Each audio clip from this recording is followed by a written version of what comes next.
Buenos días, Ana Gabriela, César, Esteban, Francesco, Luana, Sebastián, William, Ariana, Ruth. Muy buenos días, alumnitos. Hoy vamos a hablar de un tema importante, pero antes de ello, recuerde que tienen que hacer su carátula del mes de abril. Después del mes de abril va a venir este tema, ¿sí? Después de la carátula del mes de abril, van a escribir este primer tema.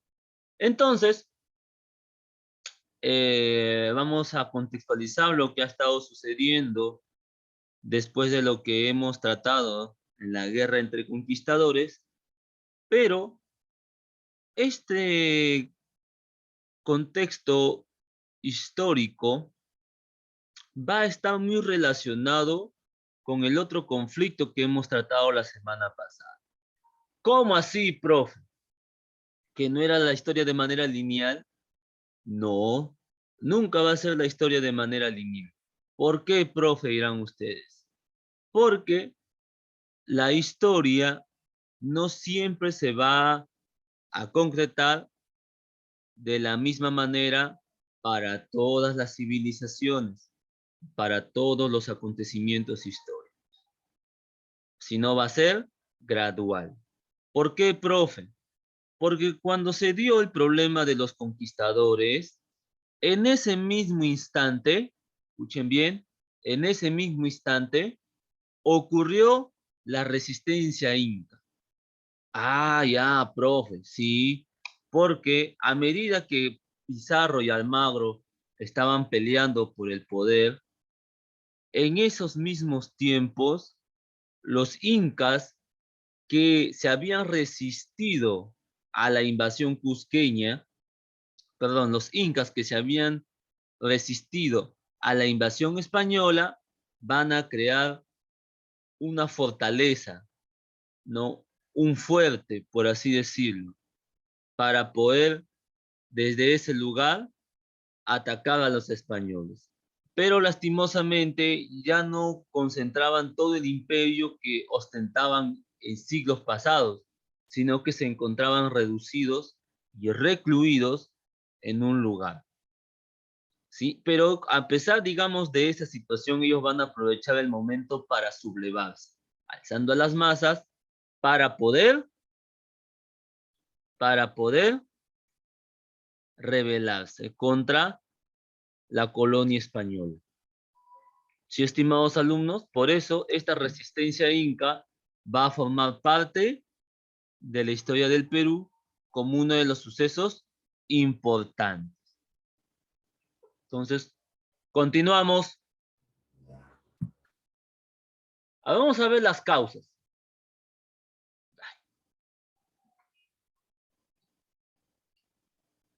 A ver, Ana Gabriela, ¿me ayudas con la lectura? Sí, profesor. Causas. Recuperar el poder político del Tahuantinsuyo.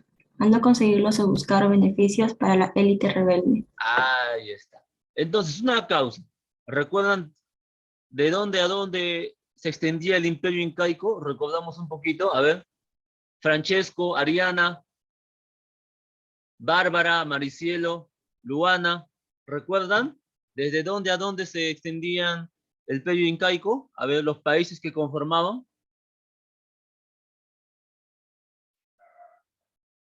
A ver, ninguno. ¿Cómo no se van a recordar? A ver, Sebastián, Estefanía, ¿qué países conformaban el imperio incaico?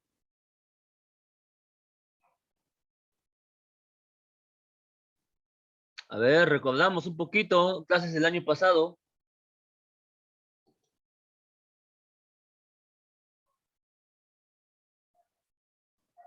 A ver, Ariana, Francesco,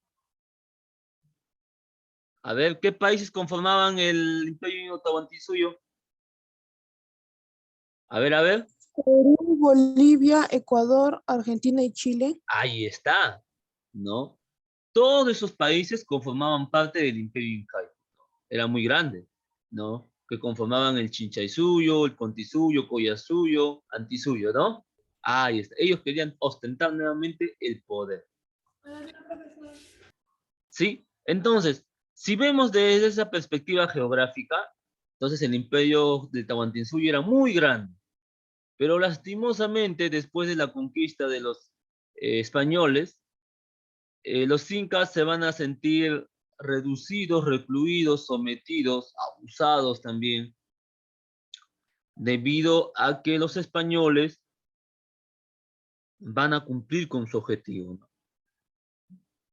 De poder invadir a la cultura inca y poder, concretar su meta, ¿no? Con lo que habían quedado con la corona española. ¿Recuerdan el tratado que había quedado Francisco Pizarro con la corona española? Eso él va a tratar de cumplir, ¿no? Pero en la teoría, estimados alumnos, en la teoría de ese acuerdo, como yo les mencionaba, no se va a concretar, sino que en la teoría van a decir algunas cosas, como por ejemplo la protección y los derechos de los indígenas, la evangelización, la educación y todo ello, pero en la práctica eso va a ser todo lo contrario, ¿no? Todo lo contrario. Pero a pesar de ello, Francisco Pizarro, al tratar de cumplir con esas metas, también va a hacer todo lo contrario. Ahora, ¿cómo así, profesor? Bueno, eso ocurre en un contexto en la cual la conquista ya se había realizado y muchos de los incas que eran de la élite incaica, por ejemplo, hermanos de Atahualpa, de Huáscar, ¿no? Se van a sentir sometidos, dominados, explotados por los españoles. Así que ellos van a buscar una resistencia, ¿no? Como podemos ver en la imagen, miren, ¿no?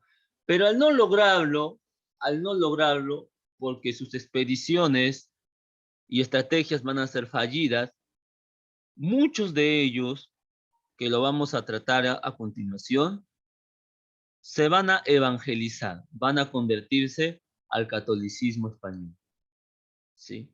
Y ya otros también van a morir, ¿no? Hasta que ya en un determinado tiempo, ya en un determinado tiempo, se consolida el virreinato del Perú, el virreinato del Perú. ¿Alguna pregunta hasta aquí sobre causas? A ver, Sofía, Ruth, Luana, William, Sebastián, Cristina, Bárbara, Thais, Estefanía, Mary, ¿alguna pregunta, jóvenes? Profesor, ¿qué es la élite rebelde? Élite rebelde, la élite incaica que se va a rebelar contra los españoles, contra los peninsulares. ¿Sí? Recuerden que Manco Inca, Zairi Tupac, y todos los demás que vamos a tratar a continuación van a ser familiares directos de la panaca incaica, de la casa real incaica, ¿sí? En otras palabras, va a ser primo, algunos hermanos de Pachacútec, Atahualpa. Perdón, de Atahualpa y de Huasca. ¿Alguna otra pregunta?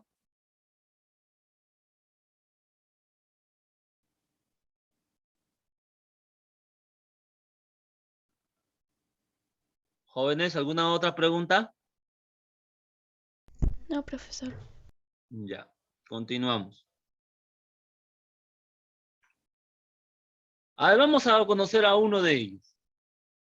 Manco Inca.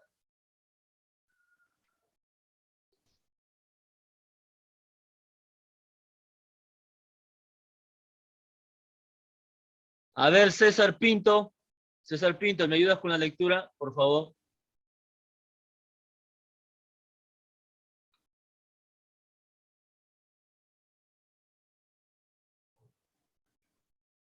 César.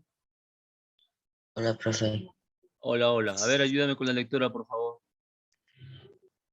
Manco Inca pasó de aliado a opositor español asedió las ciudades de Lima, Manco Inca y Cusco. Quiso Yupanqui, pero fueron derrotados. Trasladó su rebelión solo a Vilcabamba, Ya, gracias, gracias, Zairu, César. Hasta ahí nomás, César. Hasta ahí nomás, César. Gracias. Ya. El primer Inca rebelde, llamado Manco Inca, aquí lo podemos ver su foto de color. Al principio, él va a ayudar para que los españoles lleguen al Cusco. Va a ser utilizado, manipulado por los españoles para que pueda gobernar el Cusco, ¿no? Según las pretensiones de los españoles. Pero él se va a dar cuenta de que los españoles lo van a utilizar para sus fines. Así que va a generar una serie de conflictos dentro del Cusco y fuera de ella, con el fin de liberar a la civilización inca del invasor. No, pero ya era demasiado tarde, debido a que Manco Inca ya había dejado pasar a los españoles desde el norte hasta el sur, prácticamente con todas sus huestes. Y era algo complicado que él pueda cumplir con ese objetivo. Pero lo hizo, pero sin éxito. Ahora, hubo dos ciudades que él asedió, ¿no? Uno fue el Cusco y otro Lima. ¿Cómo así, profe? Cuando ocurrió, escuchen bien, cuando ocurrió el conflicto entre conquistadores, ¿se acuerdan? ¿Sí? Si no me equivoco, en el segundo conflicto, en la guerra de encomenderos, escuchen bien, en la guerra de encomenderos,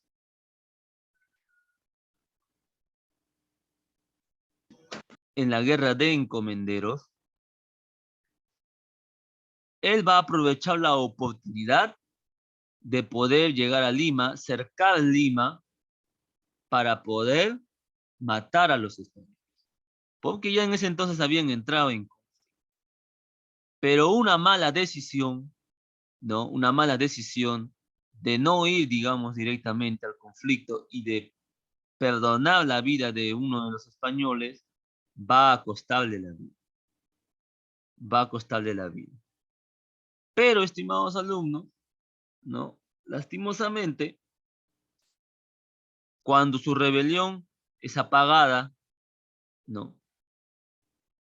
Al ver, digamos, que nuevamente la corona española había retomado el poder después de vencer a los españoles rebeldes, y también va a aprovechar también de apagar el fuego de la rebelión incaica, él se va a trasladar a Vilcabamba, ¿no? Va a ser un lugar que va a estar muy cerca del Cusco, en donde él va a realizar sus operaciones de sublevación, de rebeldía contra el Imperio Español, ¿no? Pero lastimosamente eso no va a culminar de una manera pacífica, no va a culminar de una manera pacífica, porque él va a ser asesinado, ¿sí? Asesinado. Vamos a ver al segundo Inca, al descendiente que vendría a ser su hijo. A ver, Ariana, ¿me puedes ayudar con la lectura, por favor, Ariana?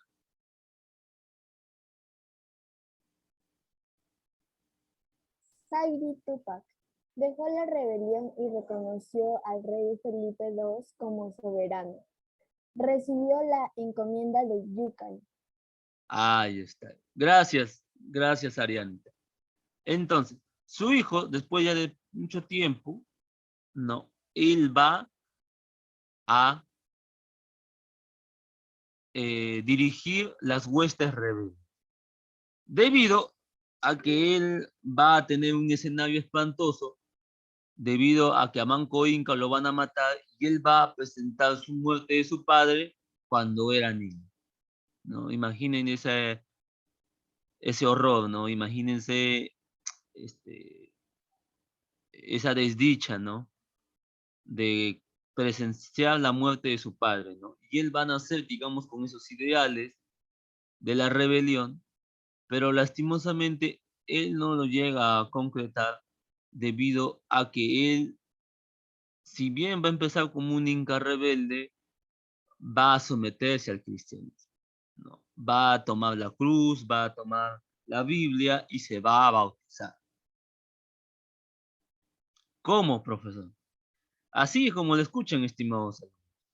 Ya para ese entonces, el Imperio Español ya trataba de evangelizar a todos los indígenas que estaban recluidos, reducidos en diferentes lugares, para que puedan aceptar la palabra de Dios y puedan convertirse. Sayri Tupac no va a ser la excepción y va a ocurrir en ese sacramento. ¿Sí? A la vez también, a medida que lo van evangelizando, va a reconocer la soberanía del rey Felipe II, ¿no? ¿Quién es el rey Felipe II? El rey de España, hijo de Carlos V. ¿Sí? Ahora, no solamente él va a recibir el sacramento del bautismo, no solamente va a aceptar al rey como su soberano, sino que debido a su fidelidad a la corona española, él va a recibir una encomienda. ¿Qué es una encomienda, profesor? Un conjunto de tierras donde él lo va a administrar. Es tipo una hacienda grande, ¿no? Como yo les había mencionado, para que él lo pueda administrar, ¿no? Y él como inca de élite lo va a aceptar, ¿sí? Hasta aquí, jóvenes. ¿Alguna pregunta? ¿Duda? A ver, preguntas, dudas.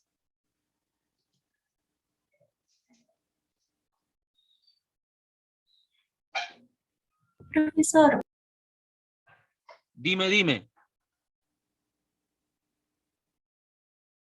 profesor, Dime, escucha entrecortado. dime. Profesor, le escucho entrecortado, ¿podría volver a repetir? Ya, claro, no hay problema. Bueno, un ratito, esperen, por favor.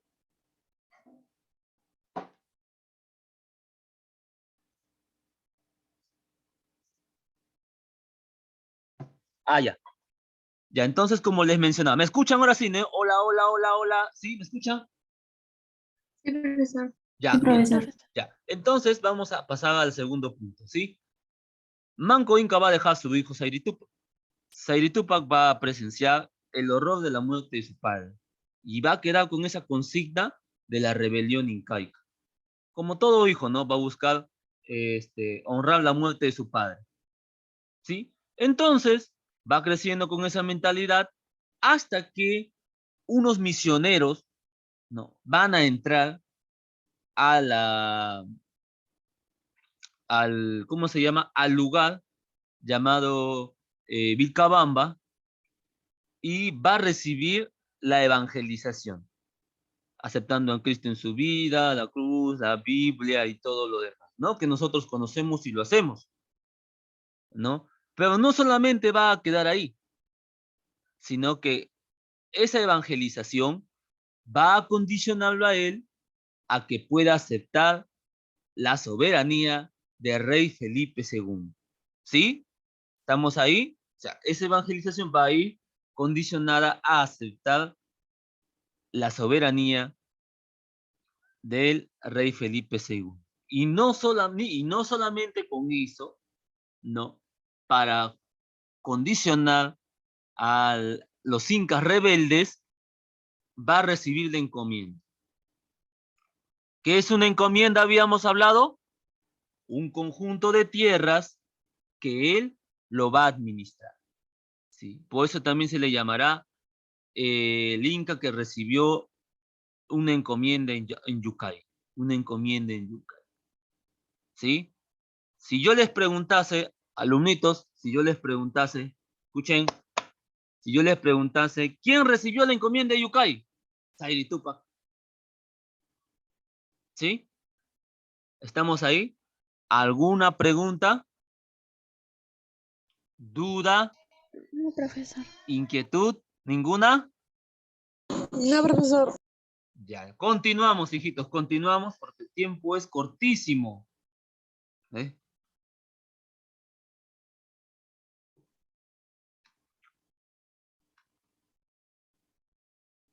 Ahora vamos a ver por la segunda generación.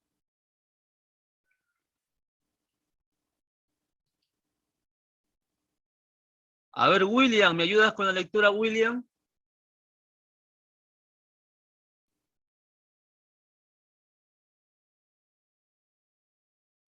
William. No está. Enciendan sus cámaras, jovencitos. ¿Profesor? Sí, William, ayúdame con la lectura, por favor. El primer punto. Sí, profesor. Ayúdame con la lectura.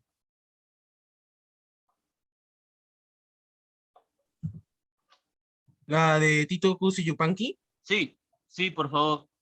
profesor. Sí, te estoy escuchando.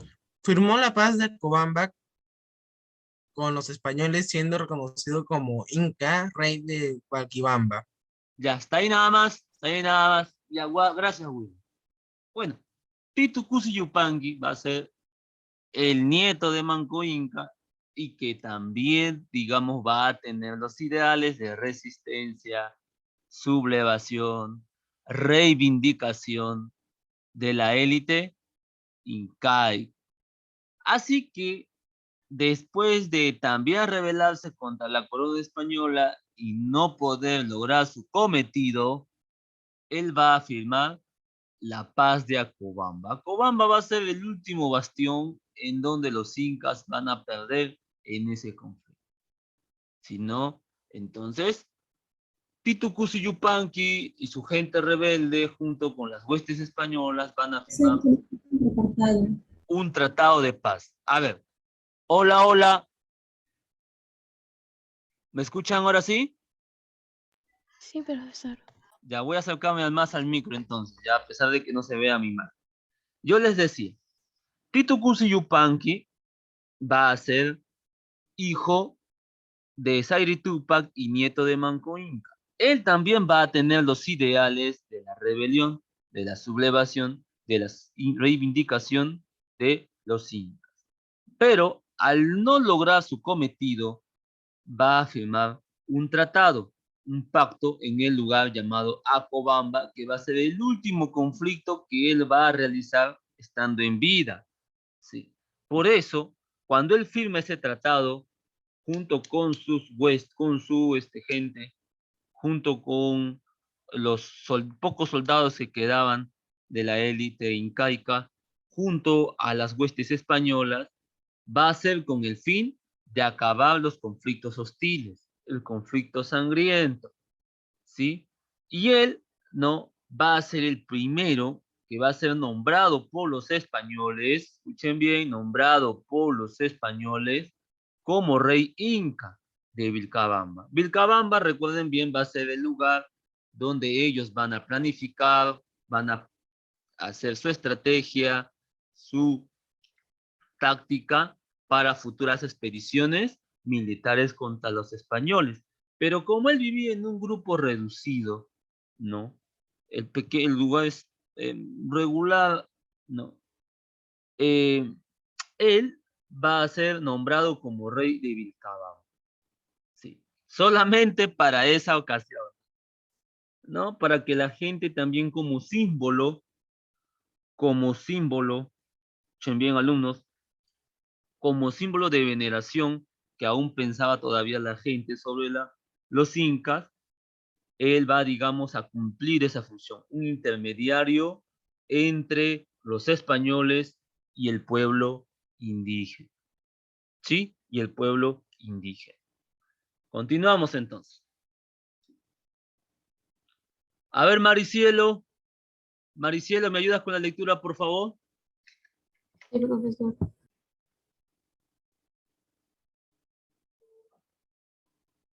A ver, Maricielo, te escucho. El segundo personaje.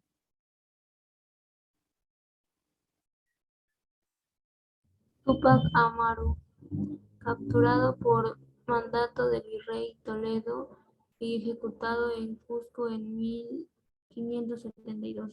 Ahí está. Gracias, gracias, hija, gracias. Bueno, alumnitos, aquí no deben pecar, ¿ah? No deben pecar, como yo les digo, de ingenuos. No confundan con Túpac Amaru II. Túpac Amaru II es mucho después todavía, ¿sí? Este primer Túpac Amaru, ¿no? Va a ser de linaje real, de linaje incaico. Prácticamente él va a ser el bisnieto, ¿no? O tataranieto de los incas que han muerto en la conquista. Mientras que Túpac Amaru II ya es de linaje también incaico, pero ya sobre todo mestizo, combinado ya con español. ¿Sí? Ahora, ¿cómo ocurre esa situación? ¿Ya? Recordamos un poquito. Después de que sus antecesores, uno se evangelizara, ¿no? El otro firmara la paz para, no, para poder reducir los ataques de los rebeldes, Túpac Amaru va a sentir que eso no ha sido bueno por parte de los rebeldes, ¿sí? Como que va a sentir una zozobra, va a sentir inquietud, rencor, ¿no? Debido a que él va a observar los abusos que van a cometer los españoles contra su pueblo. Así que él también va a tomar las armas en forma de justicia, ¿no? Para poder sublevarse contra la corona española. Pero lastimosamente, estimados alumnos, lastimosamente, ya se habían implantado las nuevas leyes. ¿Recuerdan un poquito qué eran las nuevas leyes? Era un estatuto jurídico, ¿no? Donde por primera vez, ¿no?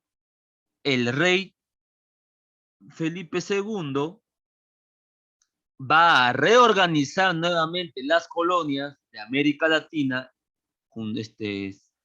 incluidas el Perú, ¿no? Para poder darle una estructura sociopolítica. Así como ya se va a estructurar el virreinato, ya van a venir más españoles a la América Latina, va a mejorar el comercio entre ambas naciones, o entre la metrópoli y sus colonias, la economía y todo lo demás, ¿sí? Y todo lo demás. Si eso ocurre, alumnitos, escuchen bien, si eso ocurre, entonces ya va a ser muy difícil cuando haya estabilidad que Túpac Amaru I siga con esas ideas.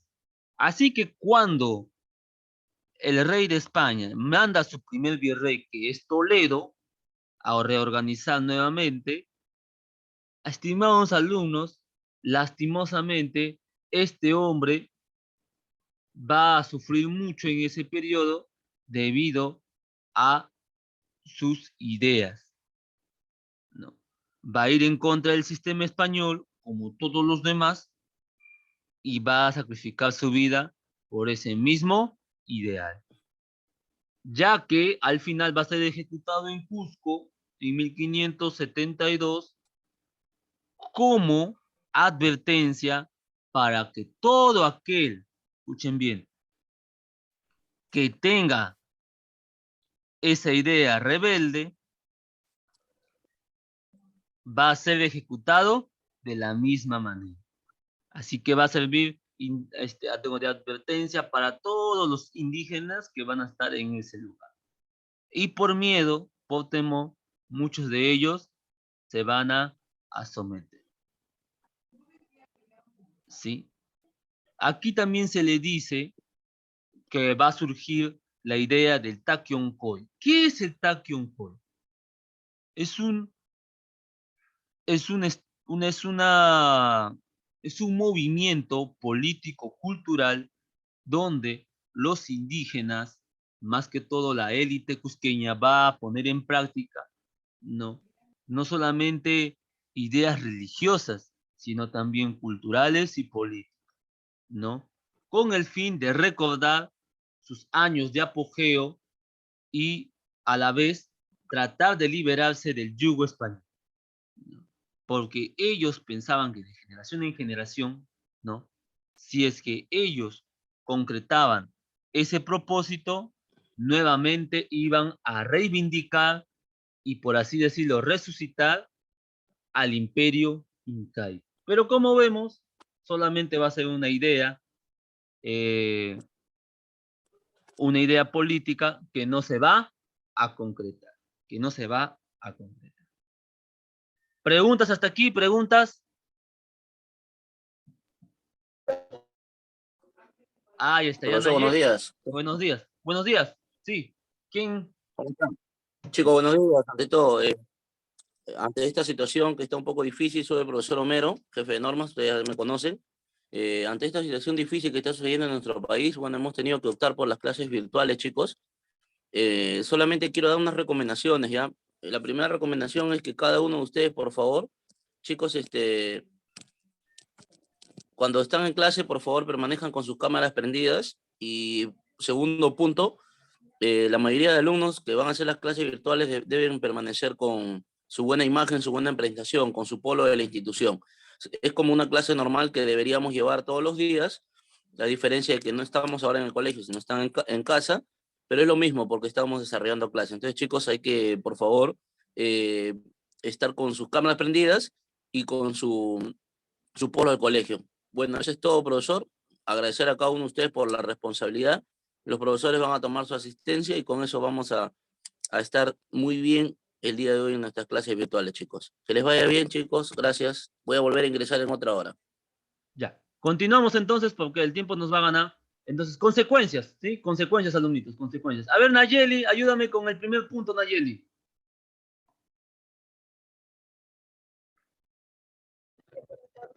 ¿Sí? Nos gana el tiempo, Nayeli. Sometimiento definitivo de la ética. Ahí está. Va a haber un sometimiento, ya un dominio. Sí, un dominio más controlado, escuchen bien, un dominio más controlado de la élite incaica por parte de los españoles. Ya no va a haber más rebeliones, así que la élite incaica va a disfrutar de las pocas posesiones que el gobierno español les va a ofrecer a ellos, ¿no? Entre ellas, por ejemplo, les van a dar tierras para que lo puedan administrar, algunos van a formar parte de la política española, otros van a recibir educación y todo lo demás. ¿Sí? Segundo punto, segundo punto. A ver, Xiomara, Xiomara.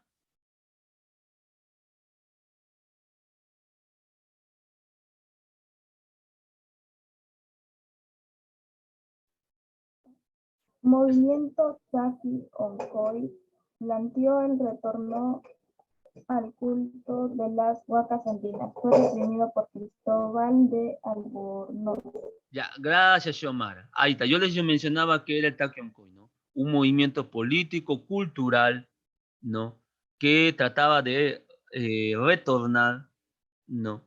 O sea, que trataba de recuperar, a ver, el movimiento Taquioncoy es un movimiento político, cultural que trataba de reivindicar, ¿no? Los hechos del pasado, ¿no? Donde, digamos, el imperio incaico tenía su apogeo y los incas gobernaban en ese tiempo, ¿no? Pero lastimosamente, como les mencionaba, eso no se va a concretar, ¿sí? Nuevamente va a ser reprimido, como le estaba diciendo, por Cristóbal de Albornoz. ¿Quién es Cristóbal de Albornoz? Un virrey que va a venir aquí al Perú a tratar, digamos, de cambiar la concepción religiosa de los indígenas. ¿Cómo así, profesor? Por ejemplo, va a quemar las huacas, ¿no? Va a tratar de evangelizar de manera radical a los indígenas y a la vez también va a someter a castigo a aquellas personas que crean en hechicería, brujerías y todo lo demás. ¿Sí? A ver, continuamos. A ver, Alessandra, por favor, el tercer punto, que el tiempo nos gana. ¿Se me escucha pensar? Sí, ya, 8:35 creo que nos vamos, ¿no? Sí, todavía hay tiempo. Pero repito, porque el tiempo nos gana. A ver, tercer punto. Surgimiento del mito del Incari, Ahí está, mesianismo. mesianismo. Ahí está, un poquito les voy a explicar sobre eso. ¿Qué es eso, profesor? El mito de Incarri va a ser aquel mito o leyenda que se dice que va a haber un inca, ¿no? Que va a ayudarles a, a rescatar de la esclavitud española, ¿no? Ellos van a pensar en un libertador, ¿no? En alguien, en un líder que les va a rescatar de la esclavitud española. Ellos van a pensar así, ¿no? ¿Y a qué les trae recuerdos a eso, no? ¿Se acuerdan de Moisés o de Jesucristo, ¿no? Que llega aquí a la tierra para poder ayudar a su pueblo. De la misma manera va a ser en la cosmovisión indígena, ¿no? Van a esperar a un líder que les va a ayudar nuevamente a recuperar el poder que habían perdido hace mucho tiempo, ¿sí? Pero ese Inca, lastimosamente, va a llegar mucho tiempo después, ¿no? ¿Quién va a ser? Tupac Amaru II, ¿sí? Tupac Amaru II. Ese es el mito que ellos van a profesar en sus mentes, de generación en generación, ¿sí? Continuamos. A ver, Sofía. El último punto, Sofía, por favor. Se impone con dureza el cristianismo a través de la extirpación de las idolatrías. Ahí está. Gracias, alumnito. ¿Qué ocurre aquí? ¿No? Recuerdan un poquito, habíamos hablado sobre el movimiento Taquioncoy, ¿no? Son ideas político-culturales que van a transmitirse de generación en generación.